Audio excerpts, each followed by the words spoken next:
the sound of rushing water beside my trail. A nice way to start out the morning. Good morning, everyone. It is day 17 and I got an early start today. 6:50 was my start, and I think I didn't get a chance to say a lot of the things I wanted to say yesterday and show you things I wanted to show you, partly because I had to use my poles all day, and when your hands are busy using your poles, it's kind of hard to stop and take pictures and that sort of thing. And also walking with other people, I wasn't able to just stop when I wanted to and pull out my camera, that sort of thing. So today I'm walking by myself, and I think that will make a bit of a difference. Yesterday was a rough day towards the end, well, towards the middle too. It was just a lot of up and down. Today we have a very steep down coming up shortly, and so I've prepared myself mentally for that. I won't be showing it to you probably because I'll be using my poles. It's a little drizzly today. I have my pack cover on and my rain jacket, not enough to put my poncho on, but hopefully it clears up a bit.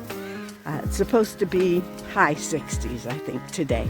So let's get on the trail.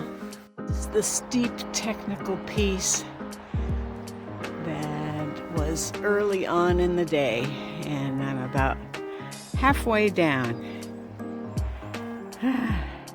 And there's the lake. And by the way, it is not Lake Mjosa until it gets to Lillehammer. It's Lake, it starts with an L. I'll have to look it up and put it in the comments.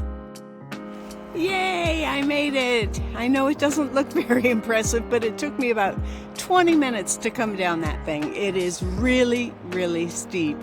But the rain has stopped. Actually, it's starting to wash my cap, which it could use. And we'll move on to the next challenge.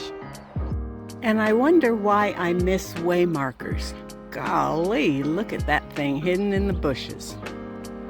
But what does that mean? After bushwhacking through to here, it's attached to a barbed wire fence.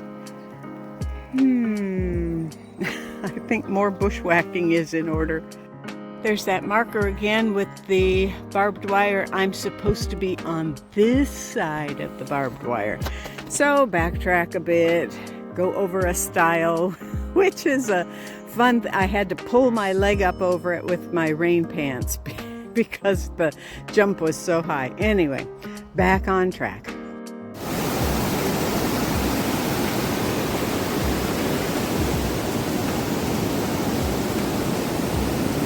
Oh, it's so nice to be walking my regular pace again instead of itty-bitty baby steps. But the steepest part is behind me. There will be a bit more uphill later on. I have 14 or 15 miles to go today, and I've actually done a little over 3 by this point, so that's great. I've been grateful for my rain pants as I bushwhacked. Back there, I used a little bit of time because I didn't see a way marker, and I ended up going on a road that wasn't the right one, and I knew I was not in the right place. And so I saw a house that had a bench in front of it, and I needed to put my rain pants on. So I put my pack down, started to get my rain pants out, and this little old man came to his kitchen window. The bench was right under the kitchen window. And of course, he didn't speak any English, but he really wanted to help. And so he went on and on in Norwegian to try and get me back to the path. So I started back, and I could tell I still was not seeing any way markers. And by this time, I'd gone maybe half an hour out of my way, and So I just went up to another house and rang the doorbell. Obviously woke up the man that was there. It was about 8 o'clock, but he spoke perfect English and pointed me in the right direction, and I got on my way. People are so nice. I have a story to tell you about the Ringebu Hotel that I will tell you about, but not right now. There's too much heavy breathing. This bench, yay! First one I've seen today. So it's time to take off my rain jacket and do a little reading here and see how far I've gone, how much is left. There's the path for after my little break. Well, that was a short-lived stop. I sat down and right away I saw Anya, whose husband Vim drives the camper, and met her. And then the two German guys that took our picture yesterday passed as well. And then I realized before I even had my jacket off that the bench was full of either termites or ants, and they were crawling all over me. So I didn't even get to pull out my snack, which was just leftovers from last night, but I'll find a log or something up here to do that. I'm always hopeful that there might be a bench or something in these little sheds off in the distance, but nope, just the trash cans. Well, it's a little over halfway, hopefully, and the last few miles have been on tarmac, and it's not hot asphalt. It's been raining, but it's not slippery. It's kind of the Goldilocks tarmac, that it's just right. There's nothing to slip on or lose your footing, and I don't even need my poles. I ate dinner last night with a man named Eric or Derek, I'm not sure. He is from Norway, and he left at 9 this morning. I left at 7 this morning, and we just met about 15 minutes ago. So that's how slow I was this morning. And he's actually passed me up after we had a little rest stop. I also just saw Vim and the camper, and that's kind of fun to see somebody that, you know, he stopped and we chatted for a minute or so. His wife is on up ahead and he's getting ready to go and meet her. So that's kind of fun. Even though there's asphalt, this is the view to my left. I'm about 11 miles in and I have about 4 to go.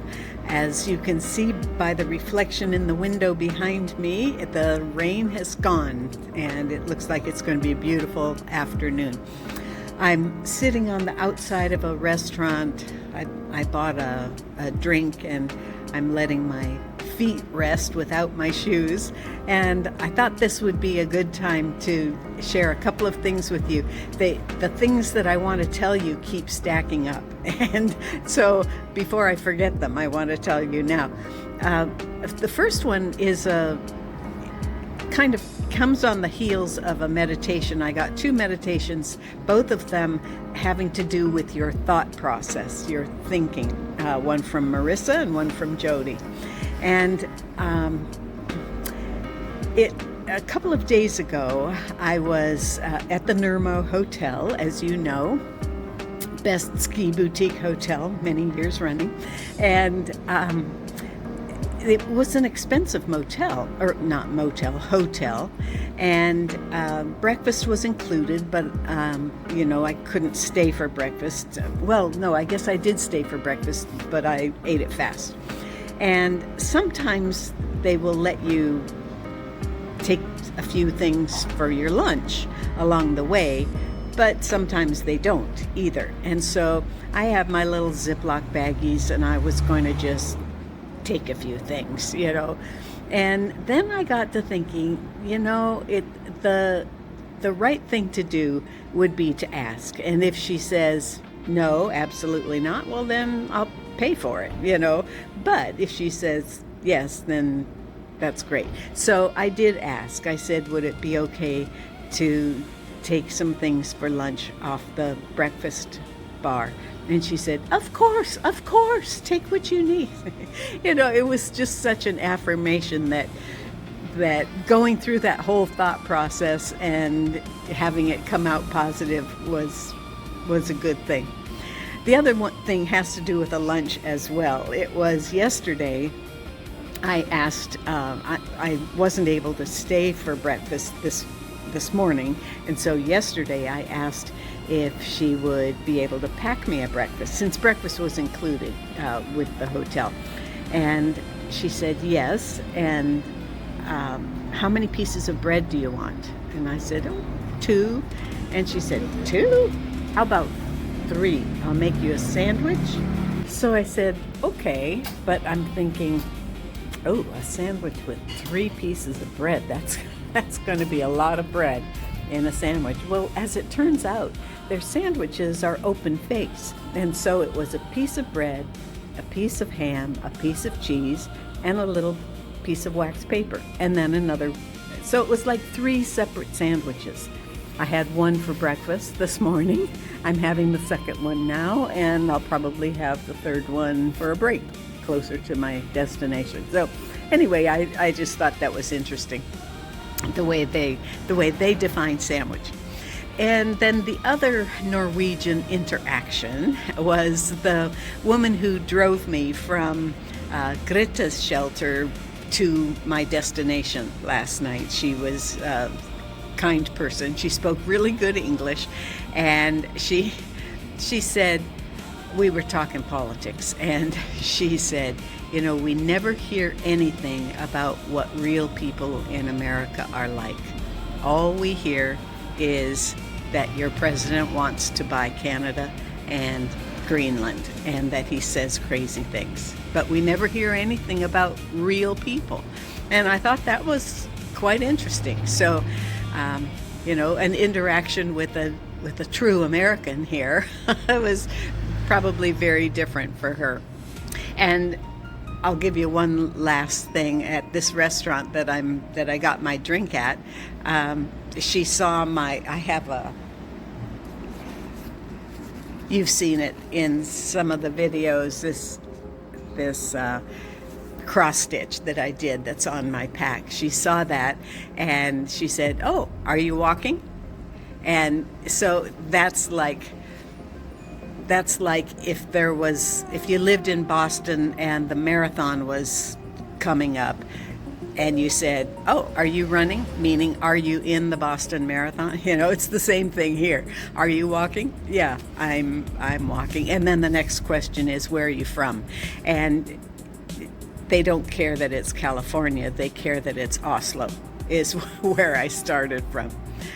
All right, well, this is going to be the end of the commentary for today. I will get on the highway after my ice cream, and I'll show you my accommodations once I get there. I have to make a quick stop at the grocery store since this is a self-catering hostel that I'm staying at tonight. Gildisbollen and honey. I guess they sell honey here. All right, what a beautiful entry. We'll see what the hostel looks like. Beautiful garden and a hostess. Hi, Karen. How are you? I am fine. Good. How are you? Well, this is such an interesting old house. They do carving and honeybees and all kinds of crafty things, and I am the only pilgrim here, so I have my choice of bed. I think I'm going to sleep over here. That looks a little more inviting, and take a shower and work on my video. And so this is the end of day 17. Thanks for following along, and I look forward to day 18. I'm told by Yanka, my host here, that there's not a lot of downhill between here and where I'm going tomorrow, and that they're very nice people. So looking forward to that.